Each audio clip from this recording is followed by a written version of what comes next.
We're doing our fears in a hat exercise. We all wrote a fear about doing group work on a little slip of paper and actually stashed them in here because we didn't have a hat. So we made do with what we have around us. You want to pick the first one? Sure. Okay. That's mine. You're not supposed to tell us which one it is. Let's see. First fear, being an outcast. Okay, now the exercise says we're supposed to go around and talk about why that's a fear and what we could do to make it go away. All right, so first fear of being an outcast. It's a fear because most people aren't super talkative, as we know, and some people feel intimidated by others in group projects and such, like, I'm not as smart, they're smarter than me, I'm just gonna sit in the background. So a way to, like, kind of resolve that, I think, would be communication, talking, keeping the group small, to where it forces them to have to be involved. That, and I think also watching how we say things is really important with that one, is we have to keep in mind personalities, that some things are more hurtful to others, and try and be aware of that. And if we make a mistake, we have to be willing to say, I messed up, I'm sorry. I recognize that you're hurt, I don't get to tell you whether or not you're hurt. I have to respect that. Mm-hmm. And that makes a difference as far as conflict and dealing with the people and giving them a little bit of safety net for vulnerability. I'm a huge introvert, so that was like my fear of being kind of antisocial and then back because, you know, I just don't like to talk and be around people that I don't really know that well. So that was something that I was kind of forced into in going to college, is having to interact with people. And, you know, it's helping me a lot with being more open and outspoken with people. So, yeah, I totally agree with you. Like, if you do say something wrong, if you don't recognize it, I'm sure someone else in the group would. And hopefully they'll be like, hey, you said something wrong, and you guys address that, and we have it resolved as quickly and as nicely as we can. So. Yeah, I think that's important, like accountability on the part of those who aren't as introverted, because sometimes people are like, have a huge personality, so they can be like blunt and open and not realize that they're being domineering or rude or whatever. And on the part of the introvert, I think accountability is still important, because you can communicate, hey, like, maybe you didn't mean to be offensive or whatever the case is, but this is how this affected me. Can we, you know, mitigate this and move on with our group project? Mm-hmm. All right. Next one. We'll go in a circle. This fear is fear of being stuck with no-show members. That is a good fear to have, because then you end up being, you know, having to do extra work because people aren't showing up to help along. I guess one of the best things to do about that is communicate right from the get-go. Know who's going to be involved, whether they're going to be involved. If they're not, then address that with your group and see what you guys can do to resolve this situation. If it doesn't work, then, you know, speak with the professor or, you know, someone else higher up to get this resolved. And I think even for us, we all have different work schedules, school schedules, life schedules, and we were still willing to make compromises on our schedule. If it needed to happen, I was willing to take vacation time to adjust to fit you guys, and you guys were all willing to do other things or give up things in your lives in order to make a priority to get this done in a reasonable manner. Because it's not just your grade, it's 3 other people's grades that are on the line. So. Yeah, I think they touched on that during the group survival videos, like setting expectations in the beginning of you got everyone meeting up, like, hey, like, this is what we expect, you gotta be here a certain amount of times at least, you know, if not, there's gonna obviously be a problem. So, yeah. I think it would address that really well. Yeah, I got nothing to say now. Let's see what we have here. Being thrown into the leadership role.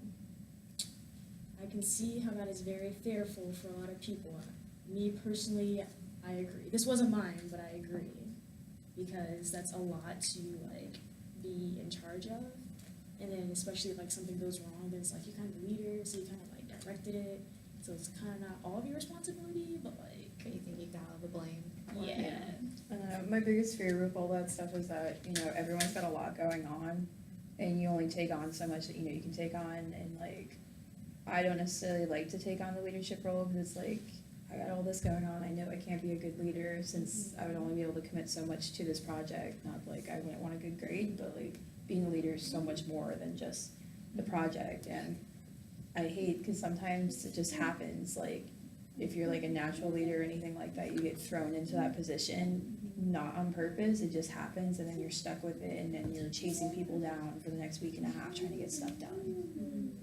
And I think part of that, for me, being a leader isn't the issue. I like to take control. My issue is that I like to micromanage, where that I have to recognize sometimes that I can't force myself to be the leader, or maybe I shouldn't be the leader, because one, I'm not the best fit, and two, I'm gonna overdo it, trying to get everything where it needs to be, trying and push, and I'm gonna be the one that's, you know, trying to overachieve, and I'll forget that it's a team thing.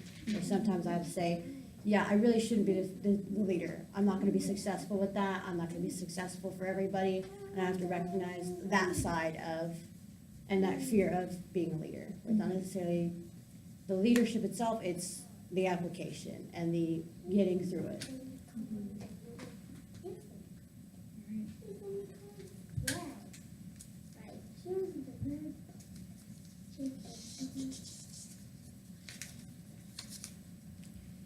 Having to choose a group out of people I don't know. I think that's a natural fear for everybody. Well, the biggest thing with that is, especially for our online classes, we don't know any of these people. We don't know if you're willing to do work. We don't know if you're willing to flex. We don't know if we'll get along. Maybe we've got completely different ideas and viewpoints and thinking, where our group does have a lot of that different dynamic. We have a lot of a nice age range difference. We've got background differences. Experiences are very different. And part of being a group with people, with new people, is that you haven't really embraced the common goal. Which, and that can be a huge problem, and that can keep you from really getting to where you need to be. Is if you're just not on the same page. Or maybe one person is really good at something, that's the whole assignment, well, it's uneven. But you didn't know that going into it. To be honest, I was pretty nervous about meeting you two, because I already knew Jasmine from a previous semester, so I kind of trusted her. I knew where she was coming from. I knew how she was like, and I don't know if we're not allowed to say this now, but like 2 girls that we were trying to like meet up with bailed on us, didn't even like respond to us. Yeah, and then we got the messages like 2 days later saying, oh, we were in a different room, we were in the wrong room.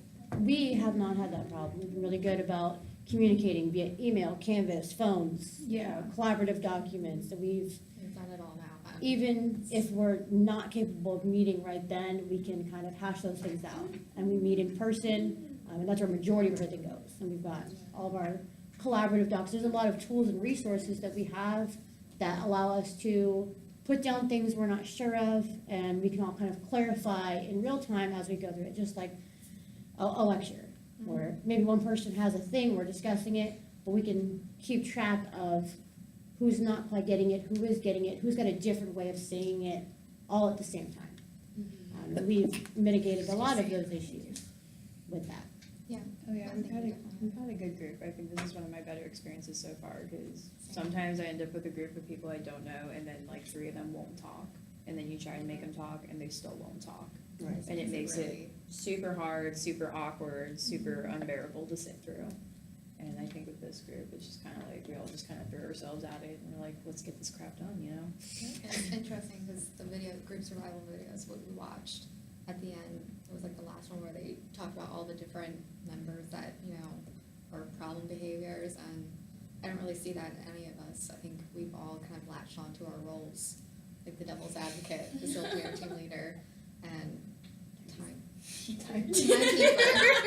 timekeeper. I was just saying yesterday how cool that name was. I forgot. So I think we each like really like latched onto that, and you know, I don't see problem behaviors at all, even though I've said I'm a quiet one. think I've done enough talking. Right. Just like, I think each one of you has already stepped up above and beyond and canceled plans to be here, just so we can get this done. I think that shows a lot that we've conquered whatever fears that we've just now read. But Amen.